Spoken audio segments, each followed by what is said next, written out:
So again, okay, so I just got a message that said the recording has started. So we are recording the session as before.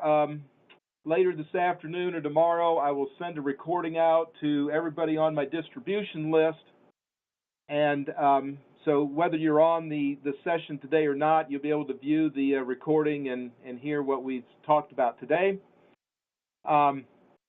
Again, there is a chat feature that if you want to send a chat out, I'll try to monitor it. Minnie's in the room with me. She'll be monitoring the chat a little more closely, and she'll be flagging me if somebody has a question. And what I'll do is the same thing like I did Tuesday. About every 5-10 minutes, I'll stop and unmute everybody and let everybody ask questions pretty much as I go through each topic. And again, I'll try to keep things muted, I think, just because it tends to keep down on the chatter and the background noise.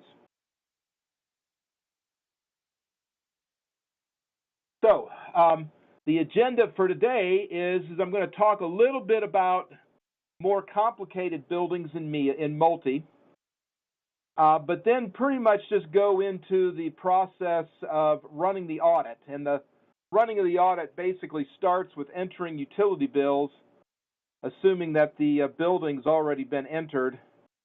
So we'll talk about entering utility bills and then go through the actual process of how do you do these 3 runs, the calibration run, the run of individual measures, and then the package run. So that's what we're going to try to accomplish today, and I think we'll get that done, and we won't take the full 2 hours to do so.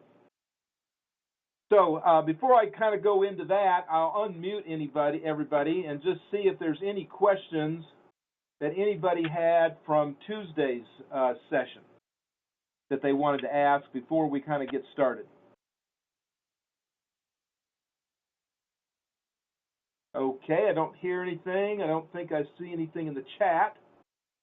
So, again, I will kind of mute people now and go on to the first discussion here. And the first thing I wanted to, so I'm going to talk a little bit about more complicated buildings. And one thing that I wanted to kind of go over a second time was this form that you see on the building form for describing the number of dwelling units by wall exposure. And in the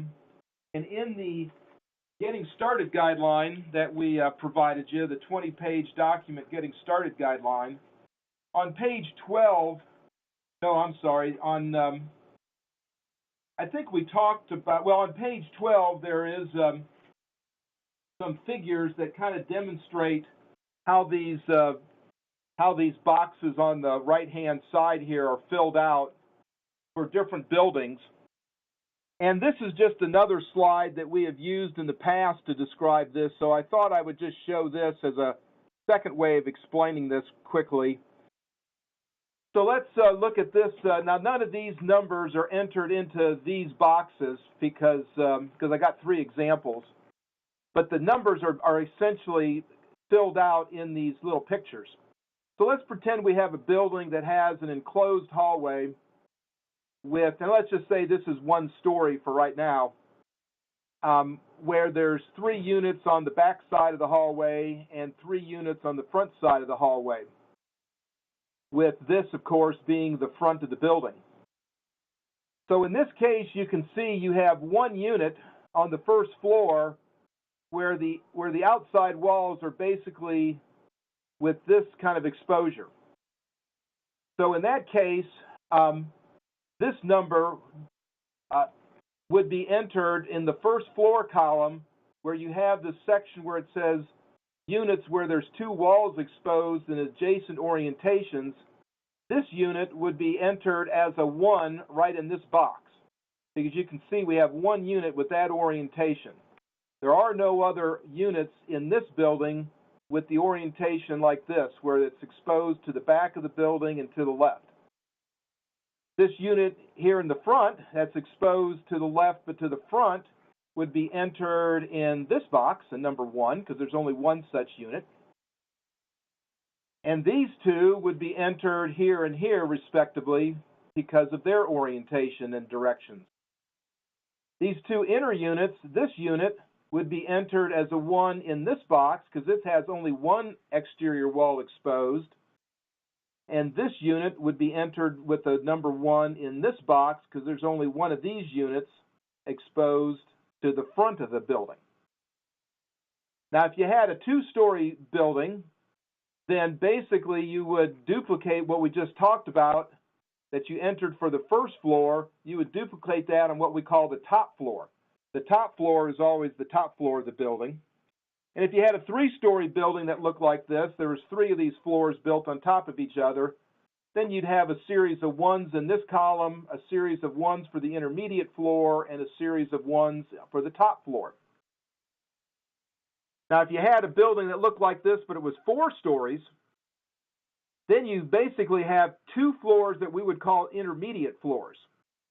So you would have a series of 1s in this first floor boxes.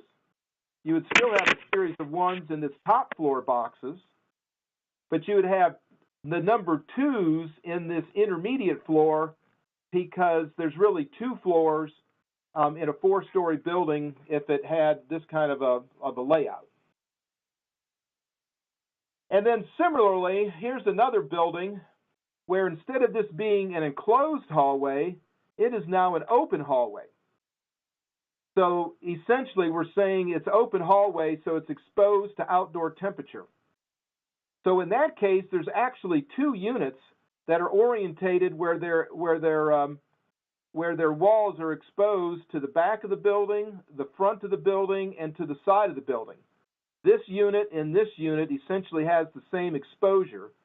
So we put the number 2 here, and essentially where you would put that over into these columns is, if assuming that this is the first floor, in the first floor column, you would come down here where it says walls exposed in 3 orientations, and you would put the number 2 in this box.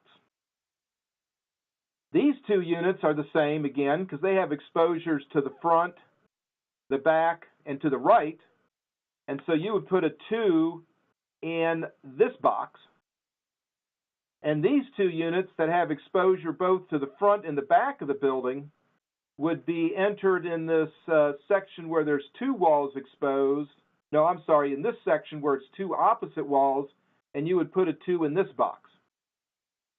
So with those kind of examples, I won't go into any more, but hopefully that kind of explains it a little different way using a little different example of how you basically fill out that building form, this section here where you're entering the number of dwelling units by wall exposure. So I'll go ahead and unmute everybody again if you want and see if there's any questions about that before I go on to some other buildings and that have a little bit more complicated data entry than what we talked about yesterday or on Tuesday. Okay, I don't see anybody raising their hand, so I'm going to mute everybody again. And I'll go on to the next slide here. Actually, what I'm going to do is I'm going to call up the Getting Started guideline. And I'm going to page down to the section that I've referenced here before, where we talk about these different building examples. And oh, I'm sorry, that's the, do not want to talk about that page. I want to go down 2 more pages where we have some examples here of different building foundations and how you enter them into multi. So when we talk about buildings that have a little bit more complication to them, one of the biggest complications deals with the foundation and how the entries on the foundation form have to be consistent with the entries on the wall form and on the building form. Yeah, I mean, we could talk about any of the forms in a lot more detail than we have, but probably the biggest complication, but other areas like walls and windows, I think most of the data entry there, the fields are somewhat self-explanatory. But it can get a little bit more complicated when we talk about foundations. So to clear some of that up, we have this this discussion in our Getting Started guideline, and I'm going to talk about it here for a few minutes here in this webinar. So for our example building, if you remember, we had a 3-story building that was on grade. So it was a slab on grade building. So that's the simplest building probably to enter as far as the foundations go. If you remember on the building form, therefore, what we said is that there's 3 floors above grade, A1, A2, and A3. They are all above grade floors. There are no floors below grade. And the elevation of the first floor above grade is 0 because the first floor starts right on the grade of the ground. And there's no grade, there's no depth of the building below grade, so that's 0. And then what we did is we entered the various floor areas into the different rows on the building form for A1, A2, and A3. And I can show you that. I'll go over to our sample 0 building, go to the building form. And in this table then, if you remember, the building I think had 2,580 square feet on a floor. So for our simple 3-story building on a slab, we've got floors A1, A2, A3, and floor areas divided into mostly units, but a little bit of interior hallways, such that the sum is this, and the total floor area of the building is 7,740. And then what we did is, it's not listed here exactly, but for the walls, all 3 of these, all the walls that go essentially from the roof down to the very bottom of the building, those walls are all exposed to the exterior, so they would have been entered on the wall form where it says exterior walls. And the floor, we entered this slab using the underground tab, even though it's not really underground, but that's where, in our nomenclature, the slab belongs. So you use the underground floor option, and you say that the foundation is a slab, and then I think you enter the floor area and the perimeter of the A1 floor that is the foundation. So let's go over here to the second building now, which is pretty similar to the first building, but now it is not on grade. Let's pretend that it is slightly below grade.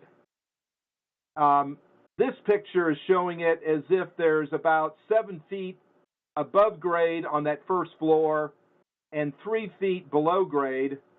What might be more common is that there's really like 7 feet below grade and 3 feet above grade. But in this bottom floor, a part of it is underground, but there are living units in this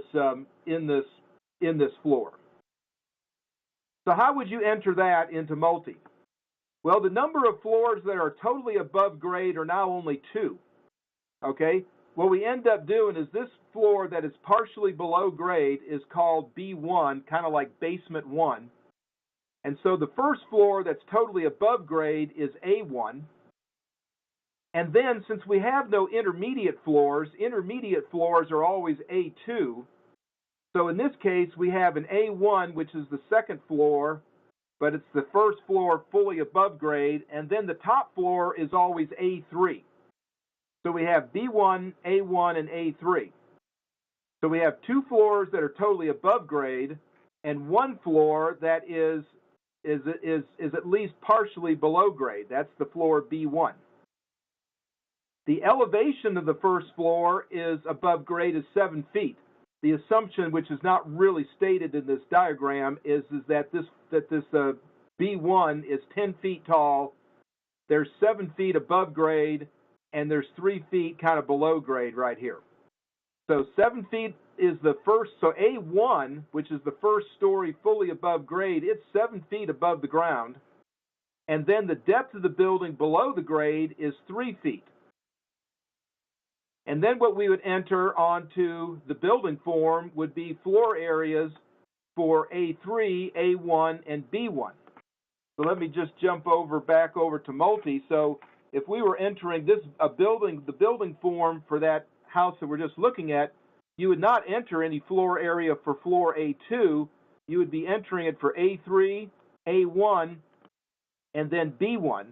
B1 still having an area of 2,400 square feet for units and 180 square feet for hallways, such that the total would be 2,580. And then what you do is you enter for floors A1 and A3, these are just exterior walls. So you would enter them the same way that you enter them over here.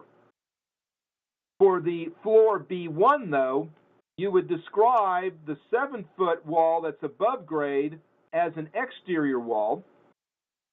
And you would enter that area 7 feet times whatever the perimeter is what's the gross wall area on floor B1 that's exposed to the exterior. And then the 3 feet of the wall that's below ground, you would enter also on the wall form, but you would call it an underground wall because that 3 feet portion is below grade, it's below ground. So you'd enter the 3-foot portion below grade, assign that to floor B1 and enter whatever that area is, which is 3 feet times whatever the perimeter is. And then, since this thing still sits on a slab, the slab is entered on the floor form on the underground floor tab, and you would assign it to floor B1, and you would enter the area in the exposed perimeter. Now, one more example that's in that Getting Started guideline is, well, what if you have a building on a crawl space? So now you have the grade is right here, and you have a crawl space with 3 stories above it. I think in this example, it's going to assume that the crawl space is 6 feet tall, 4 feet above grade, and 2 feet below grade, although probably a more realistic example might have been a crawl space that's maybe about 4 feet or 3 feet tall, with most of it below grade and maybe a foot or 2 above grade. But for this example, the way the numbers are down here, it's 4 feet above grade, 2 feet below, for a total height of the crawl space of 6 feet.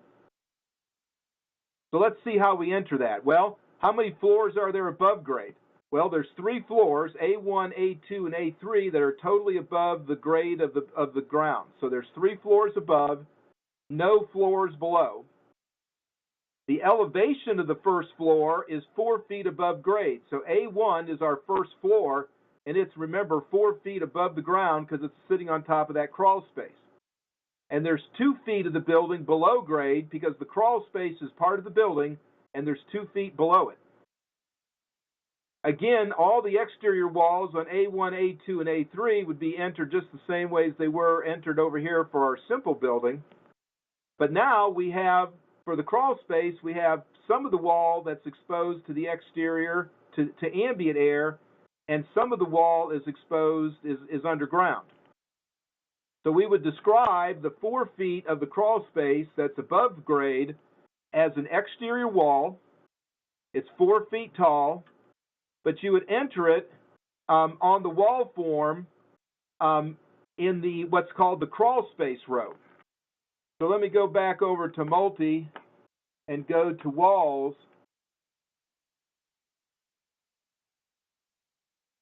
And for our first building, which was our simple building, we only had units and hallways, and we entered exterior wall areas that were the back to the right and the front and the left, wall areas that were next to units or hallways. But in this crawl space, you would enter those exterior walls and say what the surface area is of the wall, and you would enter that in this crawl space row. And then the underground portion of the crawl space, you would enter also on the wall form, but you would use the underground tab. And again, you would enter areas that's 2 feet times whatever the perimeter is, and you would enter those areas on the crawl space row. And then on the floor form, there is, and I'll go back to multi here, and I will go over to the floor form. There is actually 2 tabs that says, hey, I'm describing a floor, floors, and I've got a crawl space. So that information then for the floor, you would fill out the crawl space portion, one of those two crawl space tabs. And basically you would be describing the floor area of A1 that's above the crawl space, which was, I can't quite remember, but whatever the same areas that we've been using. So hopefully that kind of addresses several common building types. As I've said, the slab is a little bit the simplest, and then there's two other examples of how you fill out the building, the wall, and the floor form depending on how they're configured. And as I've said, the quote complicating factor of this is to make sure that the way you fill the building form out and the wall form and the floor form for these slightly more complicated foundations is consistent with each other. And Minnie says there's one chat question. Let me see. I missed it. Why is A2 skipped on the one building with B1? Oh, yes. Okay. Because, and where was I? I'm over here. So in this building with B1, there's, what we did is we said we had a 3-story building, but now this floor is slightly below grade. And so any floor that's partially below grade, we call, that's B1. The first floor that's below grade is B1. Since we only have 3 stories, we've got B1, A1, and then the top floor is always A3. So in this case, since we only have 3 floors, we've got floor B1, we've got floor A1, which is the first floor that's totally above grade, and then the top floor is always A3. If we had a 4-story building here, then we would have had a B1, A1, A2, and an A3. If this were 5 stories, then we would have had a B1, an A1, an A2, which would have represented 2 floors, and then an A3. But in this example, with only 3 floors, there's no A2 because we have a below-grade floor, the first floor above grade, and then the top floor, which is A3. So let me just, I got one other example to show, and then I'll take some, I'll stop and see if there's any questions. Oh, okay, somebody's saying, can I expand this? Yes, I can expand this, but then I won't be able to see everything. The next time I come to this, since I'm done with this one right now, I'll just move on. Oh, how would you model a sloped grade? On a sloped grade, going back to the building form, there is a means right here that says that there's site grade changes. And if you check that box, then what happens is you can begin to say, well, the grade's a little bit different on the back of the building than the right, than the front, and the left. And then we, make some adjustments to different things, and that's how you handle that.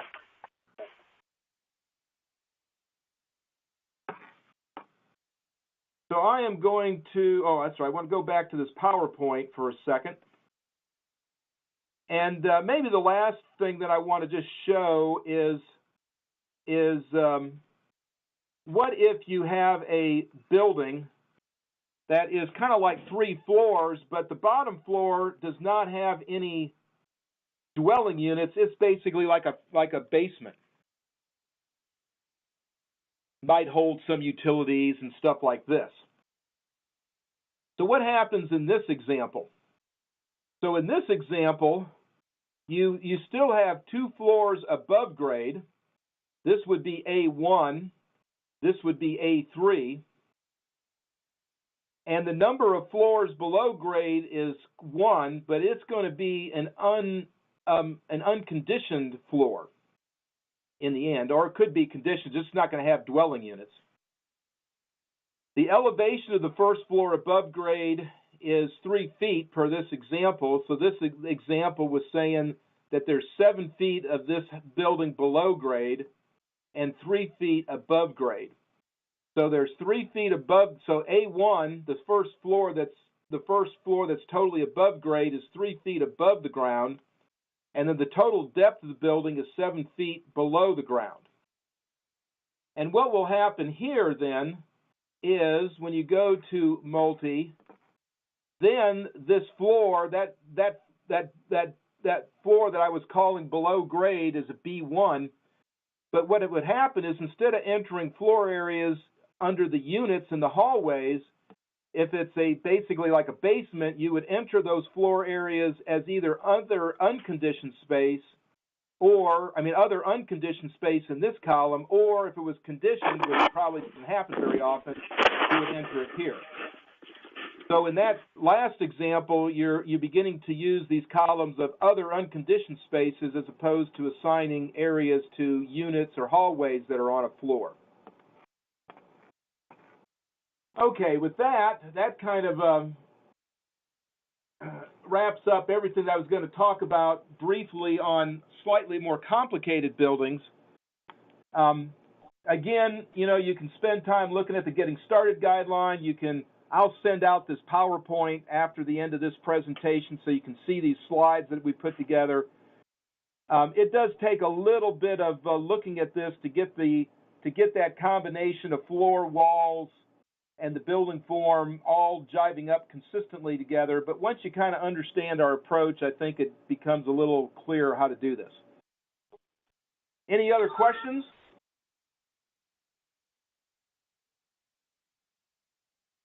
All right, I don't see anything, so I'm going to mute everybody and move on.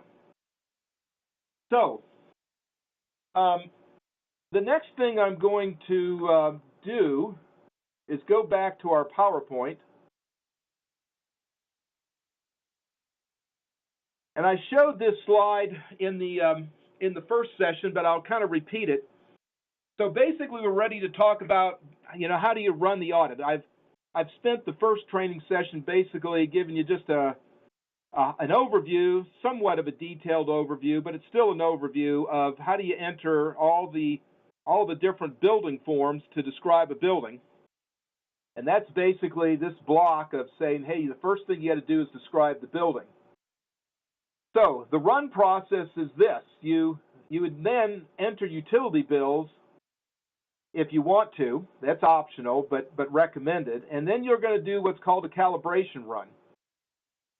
The calibration run just analyzes the existing building, estimates energy consumption for the existing building, and basically the process is it's up to the auditor to look at the energy estimates that Multi's estimating to try to determine if it looks like the building model is correct. If you enter utility bills, it's easier for an auditor to do that analysis because you can compare Multi's estimates of energy use to utility bills. So there's a lot more to base your analysis on. But in the end, the auditor is determining if the model is good. Once he's determined that the model is as good as he can get it, then you move into a second run, which we call the measures run.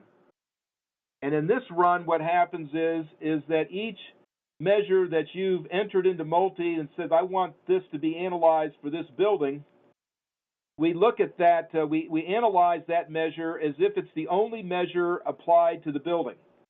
So there's no interaction between measures. We're analyzing one measure at a time applied to the base building, just so that we can say, well, if this measure were the only measure done in the building, this is how much energy it would save. And then what happens is the auditor is able to look at those results, is able to cost the measures out and look at the economics of each individual measure. And depending on that analysis and knowing what the building owner and others want to do to the building and what's needed, the auditor selects what measures they want to put together in a package. And once that package selection has been selected, then you hit another run button, and then we apply all the measures that have been selected for the package. It may not be all the measures that were analyzed under this measure run. It's probably a subset of them. But in the package run, the ones that are selected for the package are now analyzed as a package.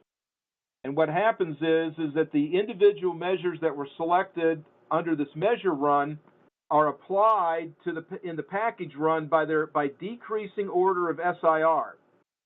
So the measure with the highest SIR is applied to the building. Then the measure with the second SIR is applied to the building. But we recalculate the savings of that second measure, knowing that the first measure is already in the building, re-estimate savings, and recalculate the SIR for that measure. And we just keep going down the list of what you've selected in the measure from the measure run for the package.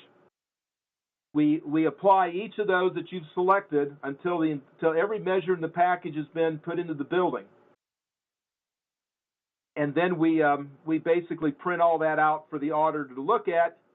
And as part of the package run, then there are some final forms that can be filled out where if somebody else is going to help pay for the measures, there's a way of indicating that and then recalculating the final economics of the measure, knowing that a third party is going to pay for some of it.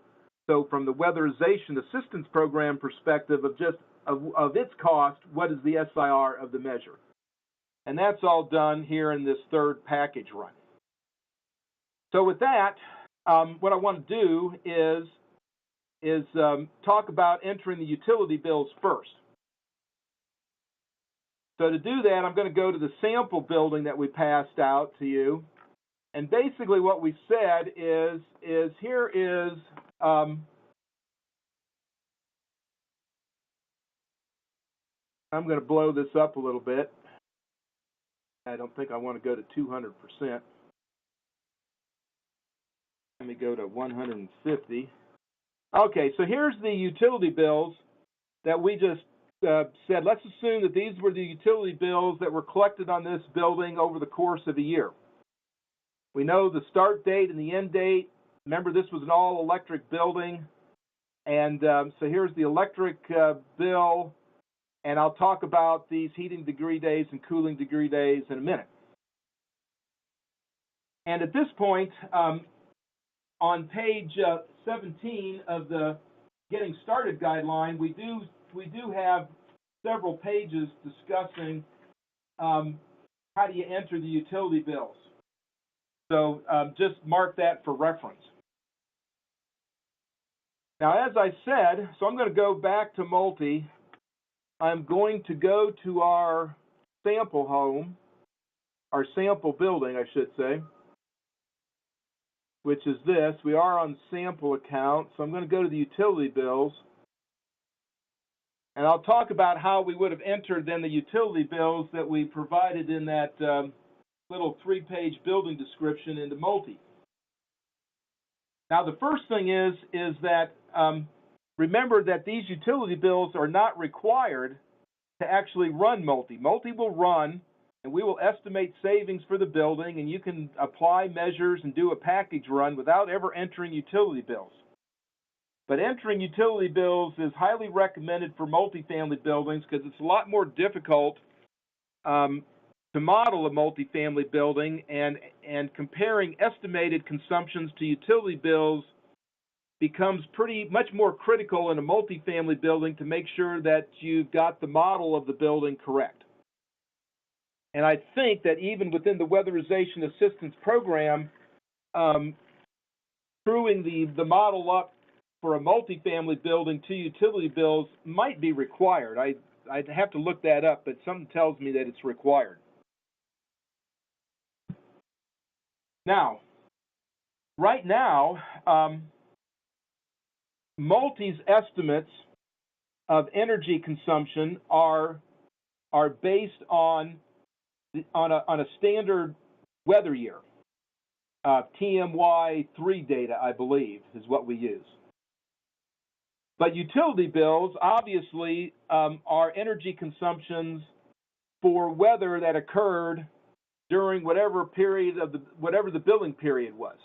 It might have been a warm year, it might have been a cold year, it might have been a warm summer but a cold winter. So the weather might be different for when the utility bills were collected versus what we're assuming in our standard year.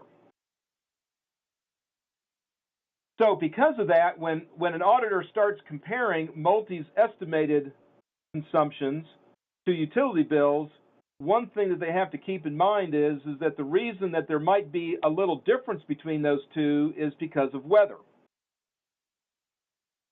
Now, if the auditor at the time that they get the utility bills is also able to get weather information that corresponds to the utility bills, like heating degree days for the billing period and cooling degree days for the billing periods, and if those are entered, as we do here in our example, then in multi we will also compare the actual weather that occurred to the weather that we assume in running multi, so that the auditor can factor in any differences in weather when they try to understand and decide if they need to tweak the building to make the energy consumptions of multi agree better with utility bills.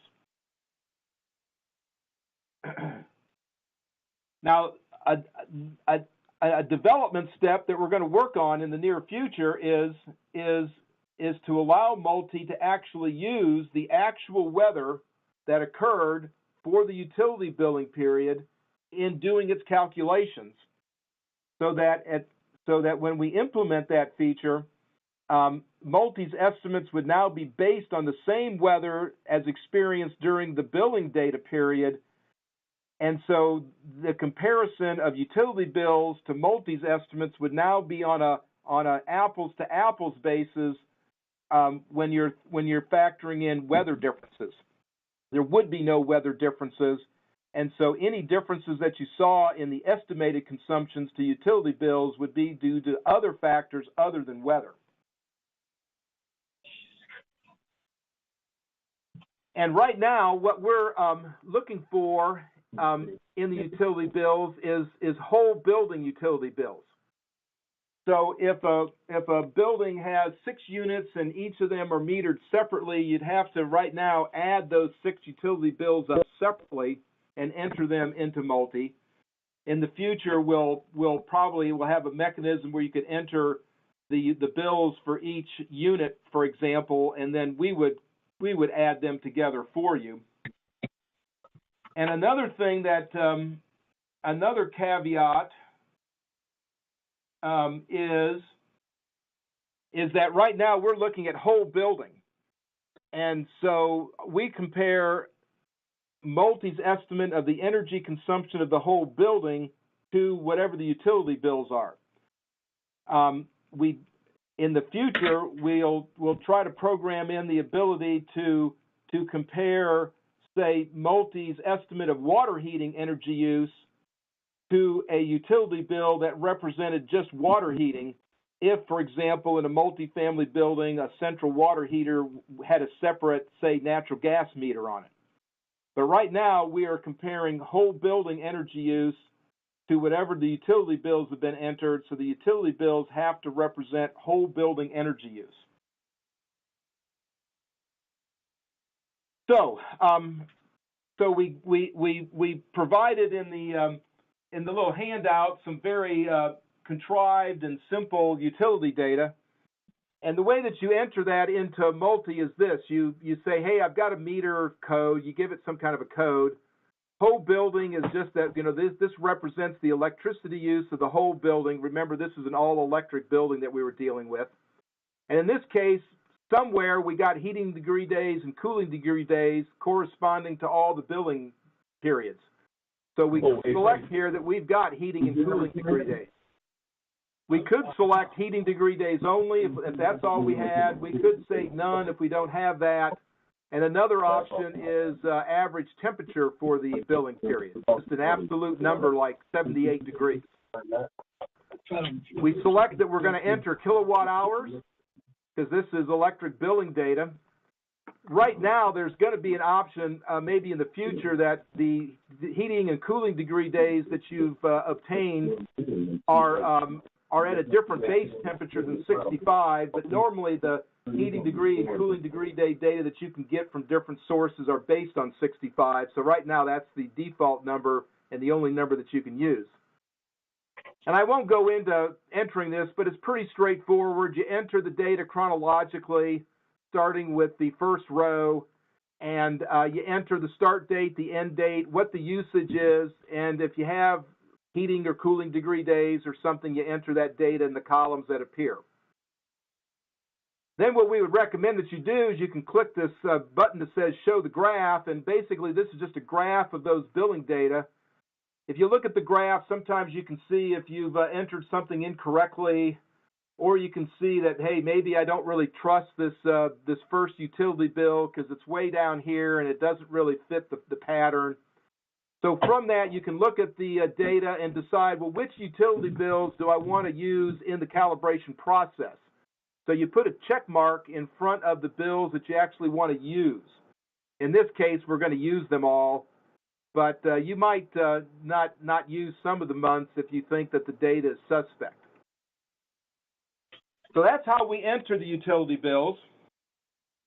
And with that, I think I'll unmute and just see if anybody has any questions on how you do that before we go now to the calibration run and see how we use those utility bills.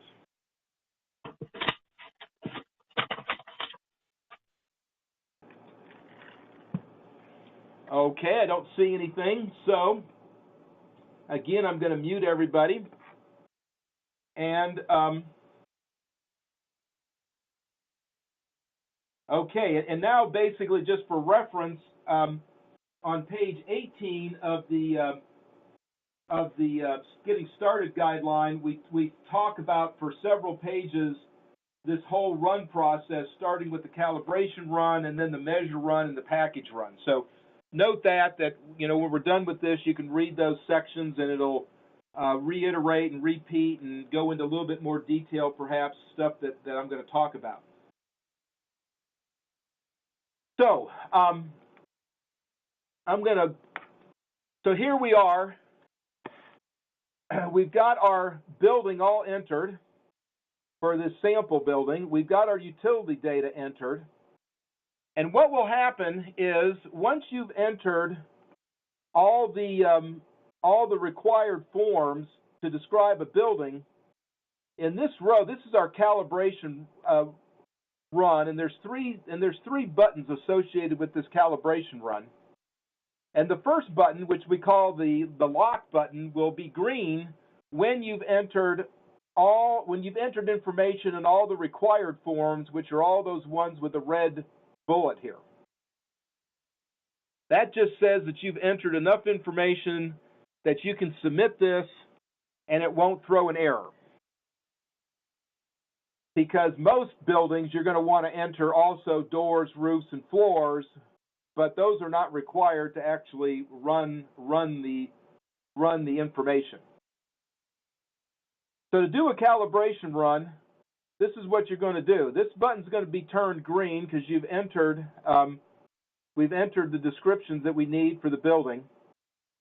And when you click on this button, what happens, it turns blue, which means you basically have now locked these forms down. You can go back and look at those forms, but you can't go back and make a change. If you want to go back and make a change to those forms, you will have to click this lock button and unlock it before you can go back and make a change to any of these forms, including the utility bill form. When you click this lock button, it turns blue, and this run button turns green, meaning that if you want, you can now do a calibration run. So I'm going to click that. And it does give us a little warning. We changed something on this building the last second, and our window area is now 1% bigger than what we would typically think most multifamily buildings have. So it's just giving you a question that says, do you think your window area is right? I'm going to say yes because I think we entered it right. And what happens is this run button turns from green to yellow, meaning that the calibration run has been submitted and it's running right now. And it'll take a few seconds here to run.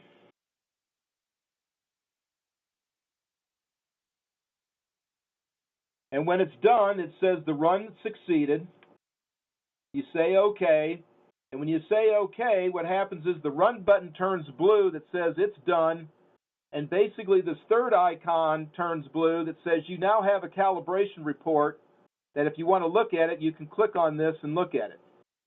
So let's click on it and look at it. Right now, this report takes about 15 seconds to generate.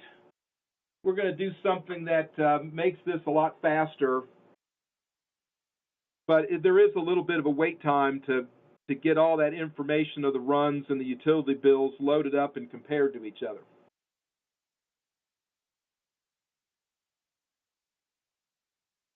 So you can see up here, this little icon is twirling away, it's working, and there's our report.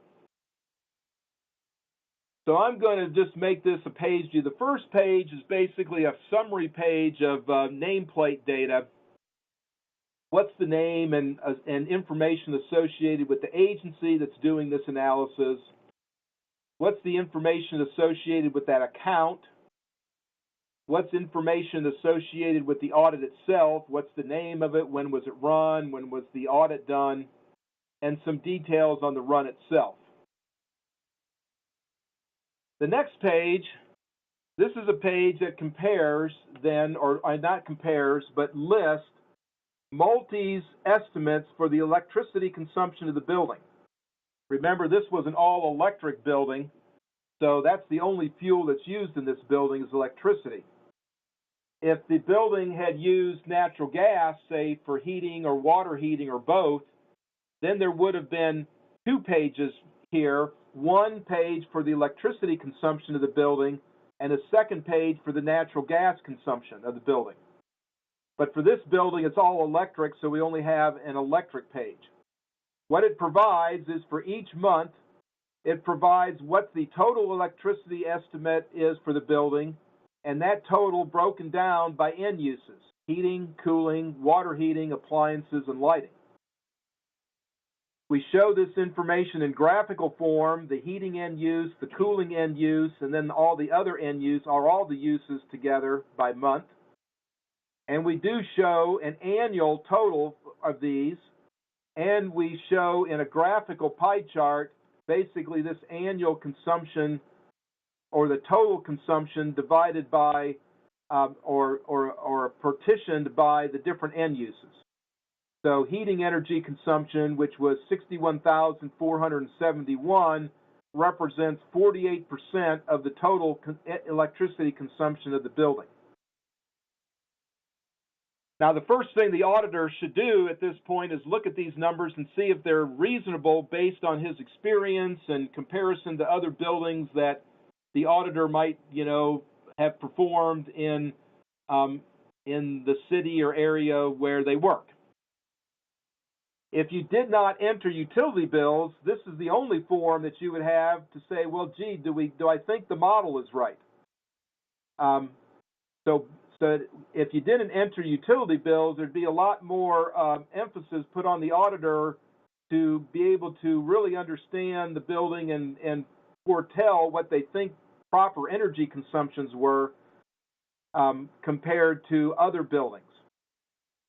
But in this case, we did enter utility bills, so there is a third page to the calibration report where we compare the multi's estimated electricity use to the electricity use that was measured by the utility bills. In this case,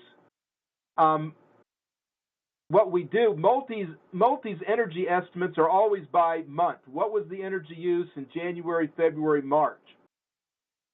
So if, for example, you had entered utility bills where they were read, say, in the middle of the month, then basically the February utility bill would represent about 15 days of February consumption and 15 days of January consumption. And the March bill would represent about 15 months of February consumption and 15 months of March consumption. So basically what we do with the utility bills, we take the utility bills that you've entered and we parse that utility bill out to days, and then we take all the bills for the days of January, add them together so that we're kind of comparing a monthly consumption based on utility bills to multi's estimate of a monthly consumption. So we do some analysis of the utility bills that are entered to basically put them on the same monthly basis as Multi's estimates, which are January 1st to the 31st, February 1st to the 28th, etc. We then calculate the difference between them and the percentage difference, and probably more importantly, we graph them. And I will try to blow this up a little bit. So the graph, we come down, it shows, it compares Multi's estimated electricity consumption, which is the blue line, to the kind of orange line, which is the utility bill. And you can see that for most months, the two comparisons are pretty close to each other. But in the summer month, it looks like Multi's estimate of electricity use is higher than what the bill said the building used. Now, before we jump to a conclusion as to, oh, that's because we didn't enter something wrong, remember, though, that we did enter some utility data. Some weather data. Can't get that to be smaller. There we go. So, another page, oops, one more time. Well, I can't get it to be smaller for some reason. That's aggravating. All right, well, sorry about that. I've never hit that button before because I never was trying to show it to people, and now I've messed it up. But anyways, on a fourth page, since we did enter weather data, we compare Multi's, and remember, for the weather data, we entered heating degree days and cooling degree days. So what we do in this table is we compare the heating degree days based on the utility data to what the heating degree days were for the weather data that Multi used in its run. We see how different it is, what's the percentage difference. We do it for both heating degree days and cooling degree days, and we plot it. And so here you can see that these two are the heating degree day comparisons. You can see it's pretty contrived data because we made the heating degree days for the billing period just perfectly match up to the weather data that Multi was using. And the summer cooling degree days really isn't too much different.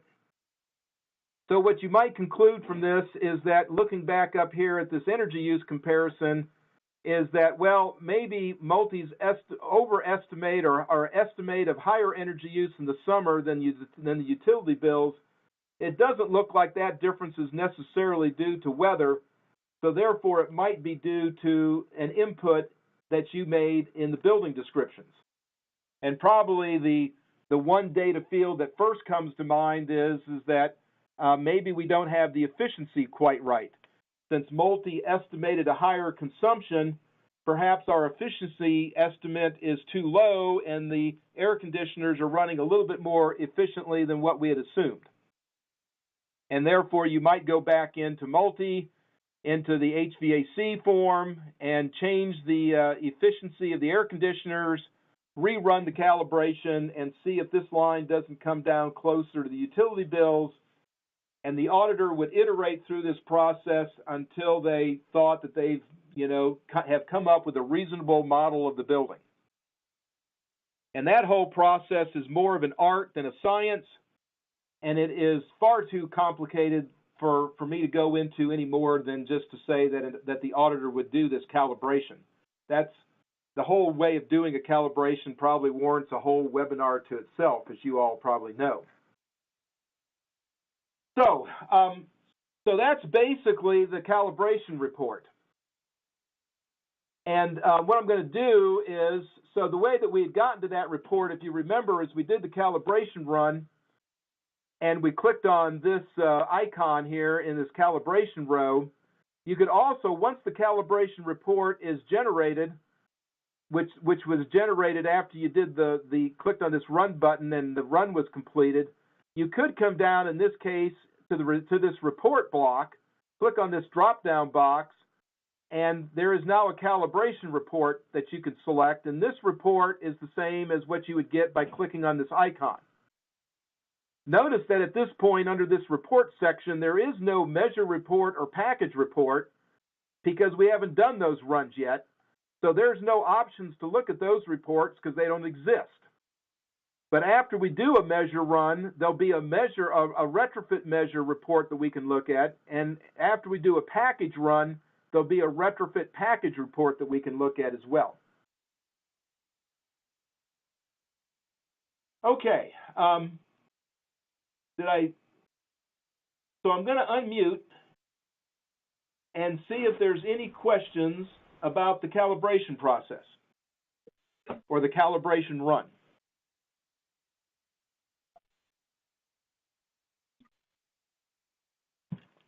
All right, so no questions.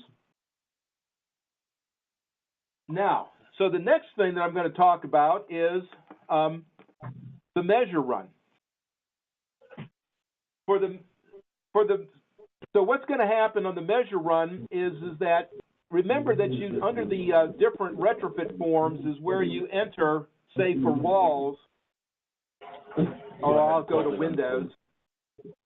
Remember that under each of these forms, at the bottom of the form, there's a place to say, hey, for the windows that I've entered for this building, do I want to look at any retrofits to that?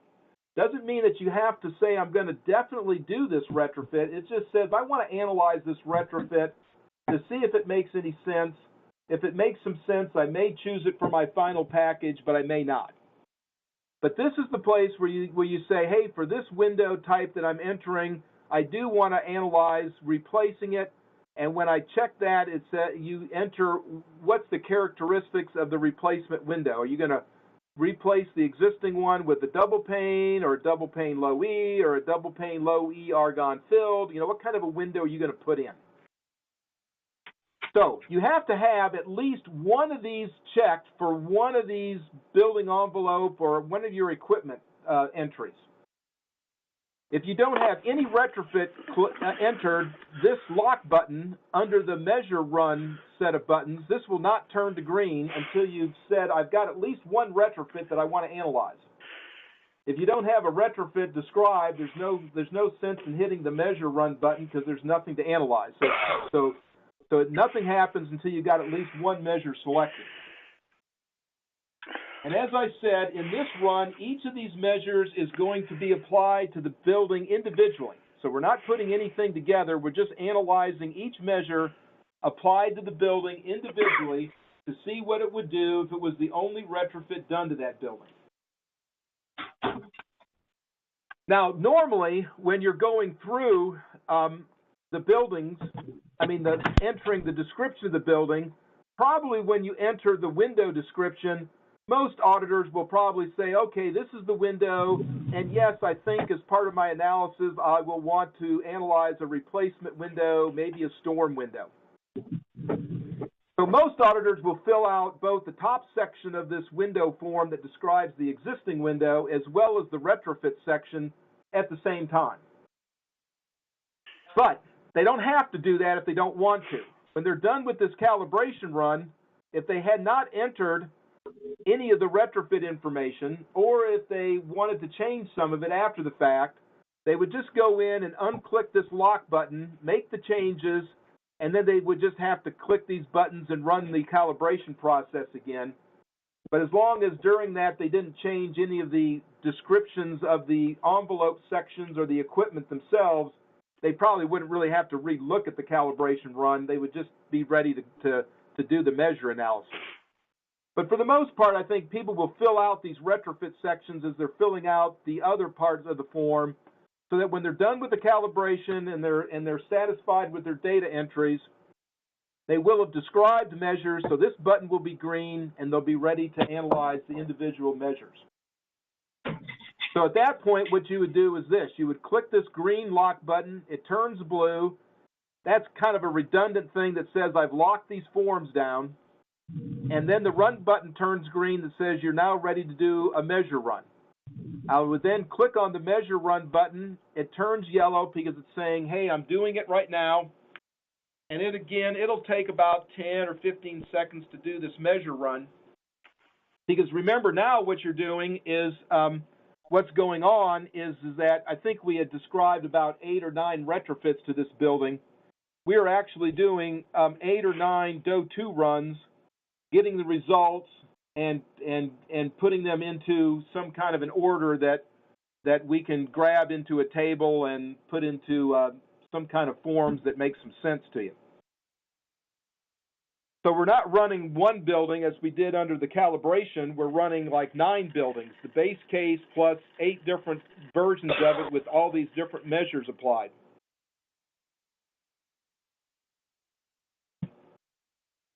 And so, again, when the run's done, it says it was successful. We click OK. And when that happens, the run button turns blue, and then this third icon turns blue that says we now have some populated measure forms to look at. And in this case, you basically have to click on this button to get to these forms, and you need to get to these forms because there's some data entry that you have to do here before you can do a package run. So let's look at what these forms are. Basically, there's 4 forms. There's an energy savings table, a cost savings table, what we call the installation cost, and then an economics. So I believe in the building description, we had said, hey, we want to look at these 8 different retrofits. We want to look at replacing a window for the window that was described on the Window 1 tab. We want to look at replacing the window that was described on the Window 2 tab. We want to look at replacing this door, putting in attic insulation, air sealing the building, replacing some lights, installing some motion sensors on some lights in the hallway, and replacing the refrigerators that are in the units. So the energy savings table, So the energy savings table just summarizes Multi's estimates of energy savings for each of these retrofits. Again, remember, as if it was the only measure applied to the building. So we divide it into how much electricity does it save, and if there was any fossil fuel use in the building, we would have listed fossil fuel savings.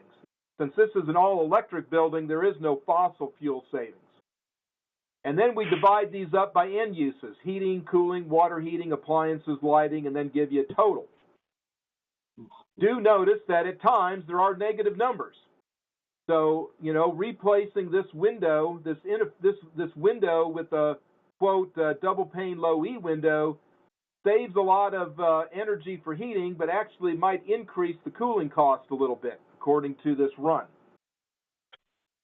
But ultimately, what you want to look at is to make sure that the total energy savings are positive.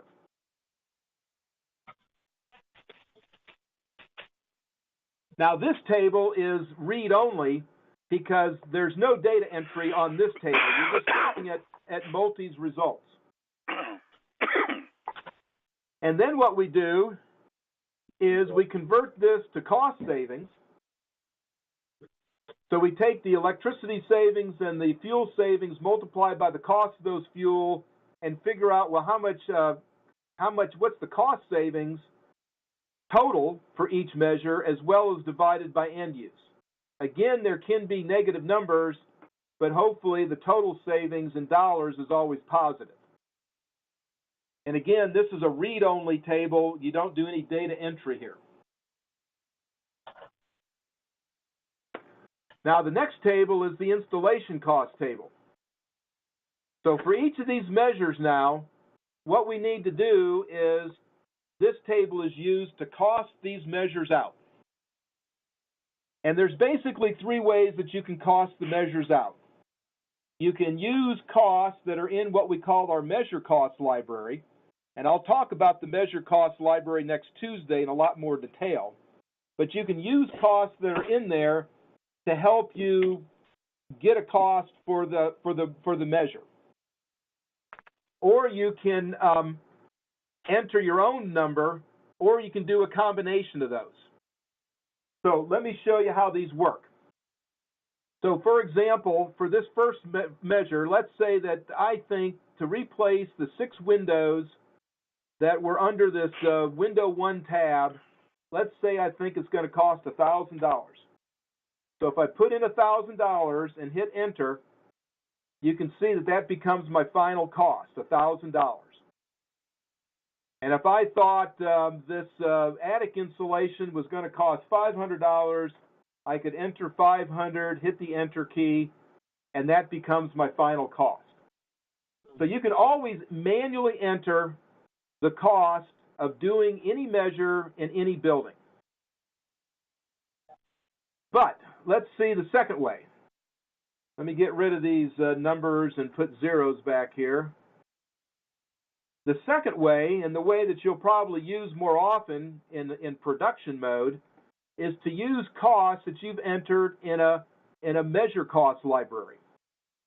And if you remember on the very first audit page form, you select what measure cost library you want to use for this building. And what happens is this material description is what you entered in the retrofit section on this window 1 tab for this window. So what you've said is I want to replace whatever this existing window was with a double pane, low E, high solar window.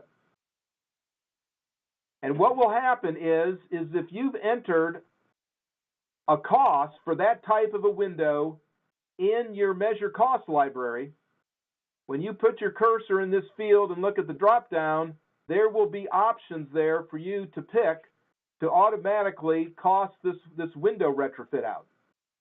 So in this example, I have put in 2 different windows, replacement windows in my cost library. And if I pick standard, this one that says standard low E, when I select it, then based on the data that's in the library, it says, oh, the cost of these windows would be $3,888.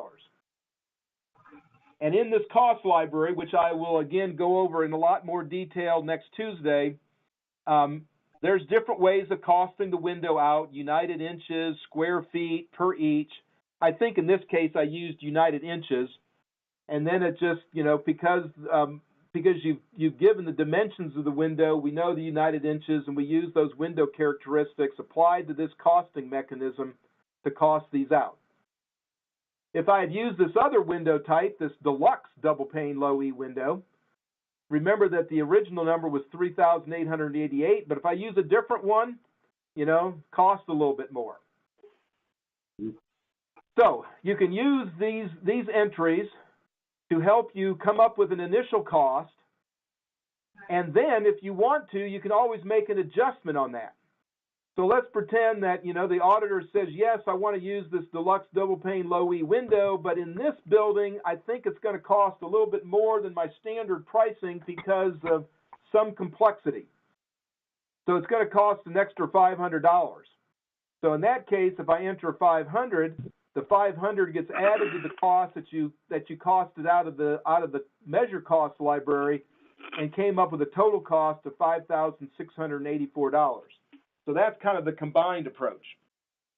You can cost it out with the library only, you can cost it out by entering numbers in this column only, or you can use both columns.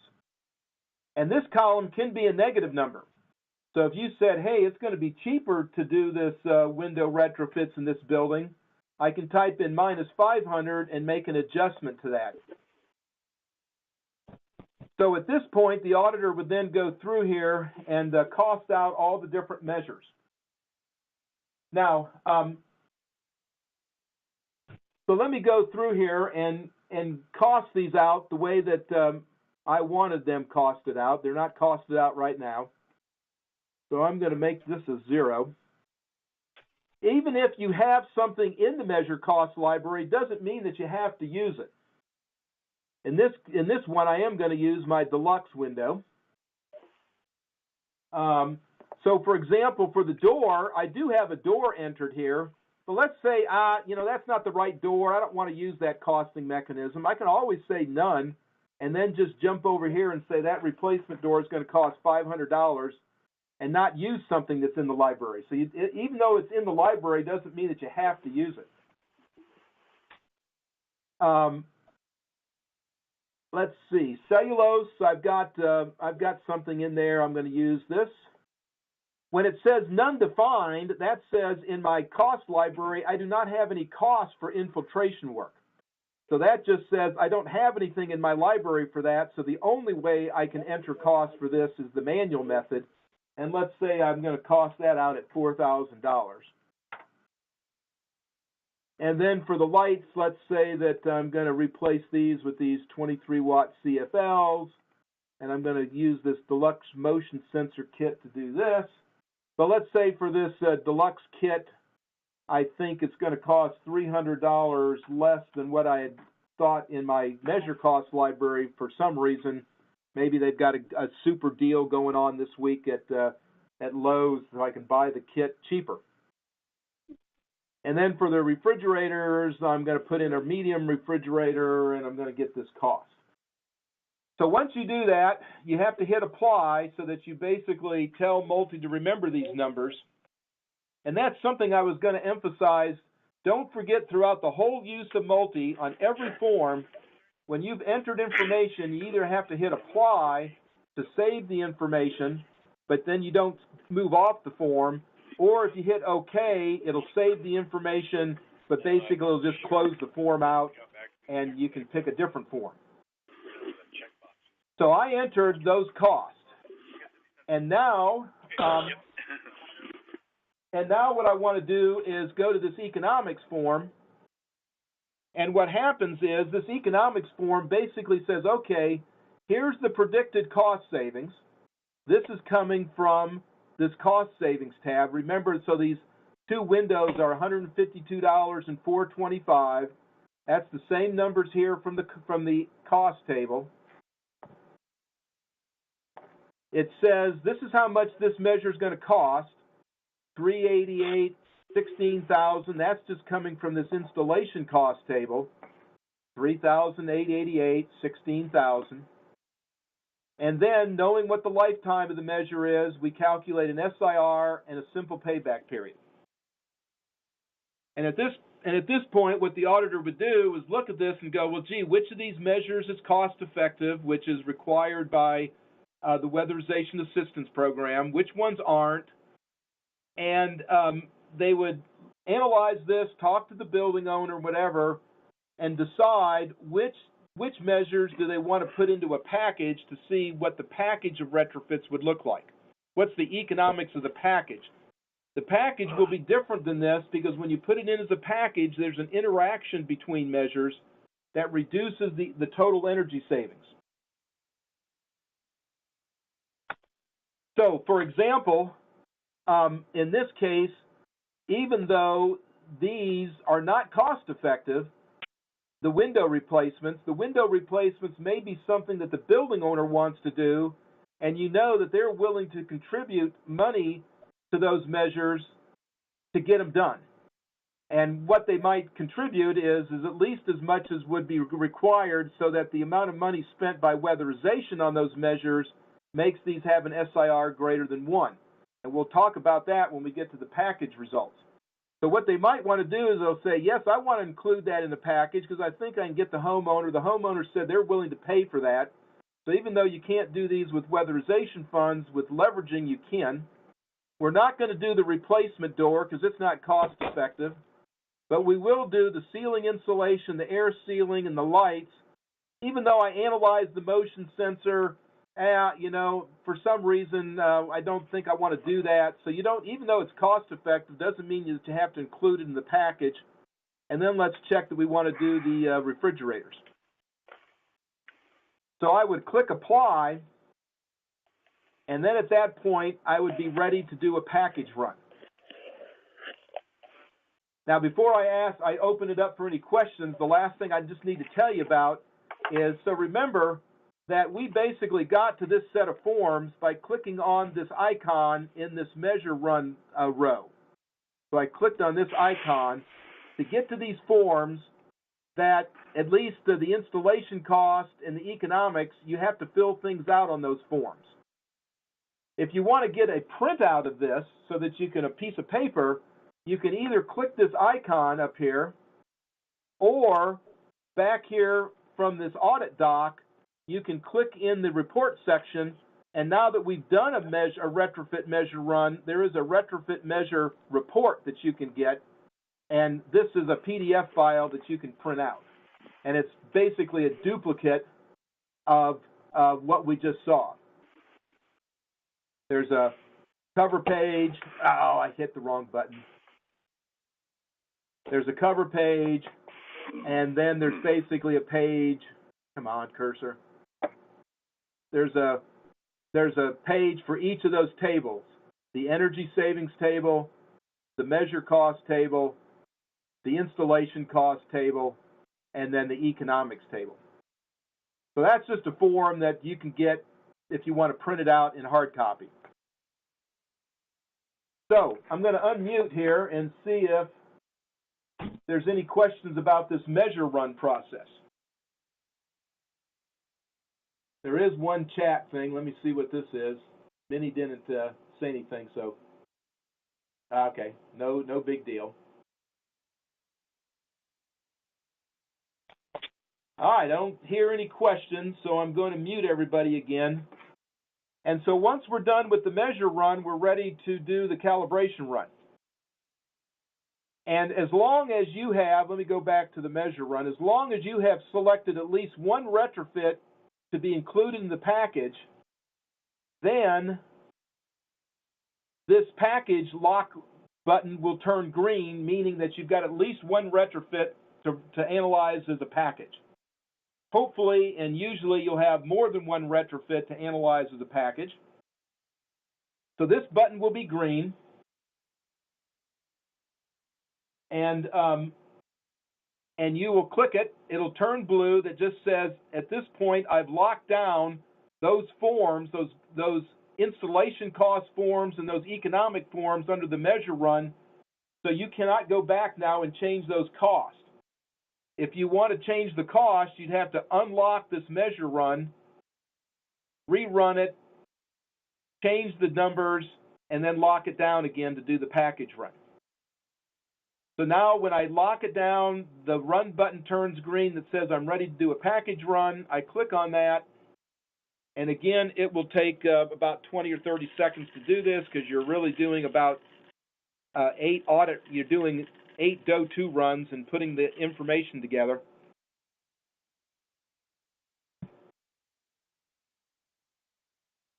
So we'll give it a few more seconds here. And remember, in the package run now, what we're doing is we're applying each of those measures that we selected for the package. We're applying it to the building in decreasing order of SIR. So the measure with the highest SIR gets applied to the building first. Then the measure with the second highest SIR gets applied to the building. And in doing so, we recalculate the savings of that second measure, knowing that the first one's in, so that we handle all the interactions between measures. So the run succeeded. When it succeeded, the run button turns blue, and this icon in the package row turns blue that says I can now view the package results. And there's a set of forms that we still might have to enter some numbers on, so these are data entry forms. Again, there's 4 forms: energy savings, cost savings, economics, and what we call leveraging. The energy savings form is just a summary, as before, of the energy savings of each of these measures. But remember now that these are the interacted savings. So they're going to be a little bit different than the original savings that we calculated from the measure run when they were the only thing done to the building. And they are listed in order of SIR, basically. I do remember, for example, that the windows, remember, weren't cost effective, so they were the last thing that we put into the building. And the lamps, I think, had the highest SIR, so they were the first thing put into the building, and this is how we list them on these forms. Again, electricity, fossil fuel by end use. Don't get concerned that there's negative numbers. The important thing is the total savings positive. We convert those energy savings into cost savings and list them under this table. So these first 2 tables, again, are read-only. They're just reiterating results. You can't enter anything in there or change anything. Notice all the savings are positive, which is good. Even though, for example, refrigerators, putting in the refrigerator, it does make the heating energy use go up a little bit. And the cooling energy use, there's a savings, but then there's a big savings on the appliance end use category. So the total savings is positive. And then we print out the economics of this. So again, knowing what the predicted savings is, the dollar savings, and knowing what the installation cost is, and what the lifetime is, we calculated a new SIR for each measure. And we add all these up because now we're analyzing this as a package. At the bottom is we have a package, a row, which is kind of like a total. So what's the total cost savings? What's the total installation cost? And then what's the total SIR of the building? And we also print out simple payback period. So these measures remain economical. Of course, these two were not economical to begin with, remember, the windows, but we knew that they weren't going to be economical, but we thought that the building owner was going to contribute some money to this. So that's addressed in this last form, this leveraging form. So in this leveraging form, what we show is that here's the estimated cost of putting these measures in, and this is what the SIR is. And what we provide here is how much would somebody have to co-fund these things in order to make these numbers have an SIR of exactly 1.0. So for example, for these two window retrofits, you see that say, for example, the building owner would have to contribute $1,289 so that from the weatherization perspective, if they didn't have to pay for the entire $3,888, if they only had to spend that minus this, then from the weatherization perspective, the window retrofit would have an SIR of just 1.0, which is what's required to be an approved energy measure in the weatherization program. So let's pretend that the building owner is going to provide $1,289 for these. But let's say that they're actually going to contribute more than that for these windows. Let's say they're going to contribute $12,000. When you enter numbers here, we subtract these from the total installation cost to say, from the weatherization assistant program perspective, this is all that you're spending on these measures now. So that although the total installation cost is this is what the weatherization program is going to contribute. This is what, say, a building owner is going to contribute. And now the program SIR is these savings, the savings of these measures divided by this cost, so that you can indeed see that these window retrofits that weren't economical without a homeowner leveraging contribution are now economical and meet DOE's rules for being an economical measure if leveraging is included. And notice that the package is from a weatherization perspective is now above 1, whereas originally with these windows it was below 1. So that's basically the, and you'd want to hit apply to save all these numbers. And that is basically the package run. So now I'm going to unmute everybody and see if anybody has any questions about this package run or this package process. Hey, Mark, I have a question. Can you hear me? Yep, Ken. Yep. Yeah. This is actually Andy E2 from Washington State. And full disclosure, I missed the first webinar, so I have to go back and watch that. But I do have a question, and you may have addressed that. So if you get to this point in creating your building model and you're going through your notes and discover that there was something kooky or different or out of whack with the original model, you need to go back and change that. How much of this do you have to redo, or do you have to redo all of it?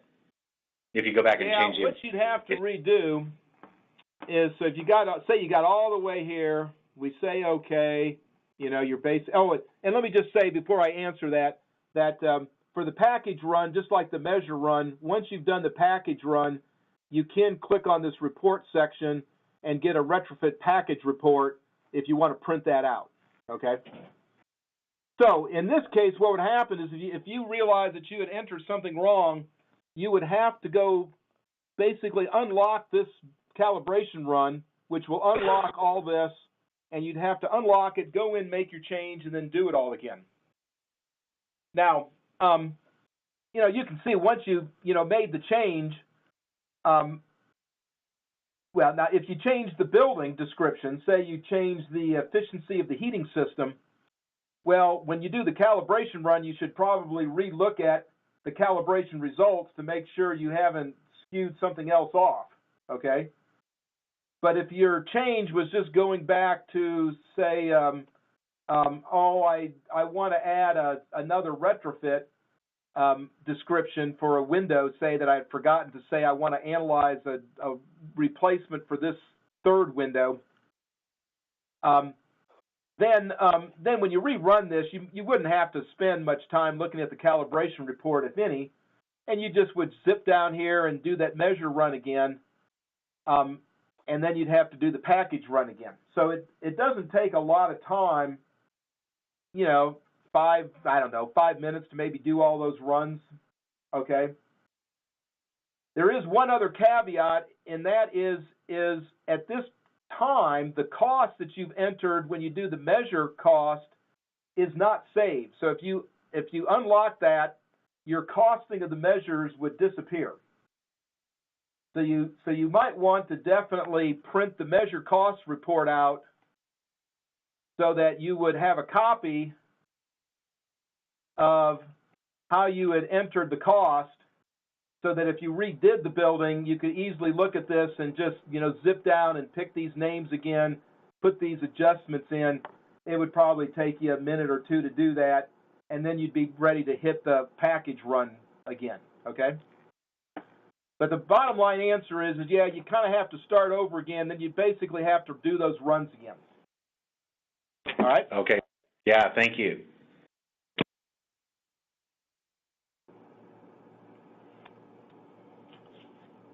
Okay, so basically then, I'm not hearing any more questions. So basically we have, as promised, so I've gone over more complicated buildings, utility bills, and actually how to do a run. And next Tuesday then we'll go over these libraries, which will take about an hour to go over that a little bit. They're a little complicated. And then we'll be done with this basic overview of multi. I think, as I think I said on Tuesday, when we do a training on our Neat and Mia tool, we usually spend 2 or 3 days going over things in a lot more detail. So it's not to say that I couldn't have gone over a lot more stuff in more detail, but I think you're getting enough idea that if you wanted to practice, that you'll be able to grab a building and basically enter it. You might have some questions, but you'll be able to work through most of these forms now. So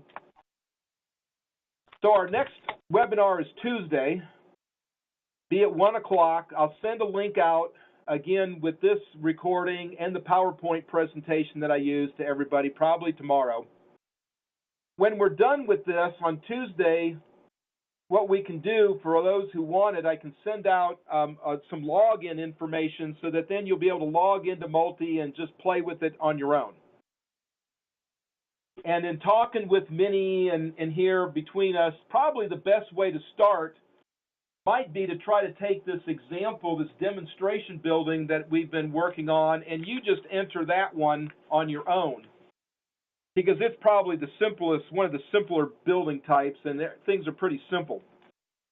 And what we'll do after the Tuesday webinar is I'll send out not only, well, you already have the building description, but what we will do is we will send you a report that shows you how we entered all the data into Multi for this building. And we'll send you a copy of the calibration report, the measure report, and the package report. of the results of the run. So what you might want to do is kind of see if you can enter that building on your own and basically get the same answers that we did. And what we'll also try to do is put that kind of a package together for several other more complicated or different buildings and send those to you. And if one of those other buildings, you know, is close to what you often encounter, you might want to try programming one of those up. And then at that point, you're probably ready to enter your own building and get into, you know, a real building, but one that you won't be able to look at anything to get help on how to enter it without calling us. But I think by giving you a few other example buildings to enter, that might be the best way of kind of running through one or two of those first, just to kind of make sure you understand these floor forms and the foundations and stuff. And then you'll kind of be ready to play with it for real. But, you know, you can do it however you want. So, but I think that's how we're thinking might be the easiest way. So with that, if there isn't any other questions, and I think I've unmuted, I'll make sure it's unmuted. If anybody has any other questions, we can take them now. Otherwise, I'm done, and we'll just reconvene next Tuesday for the final discussion of these libraries. Okay, it doesn't look that way, so I am going to stop the recording.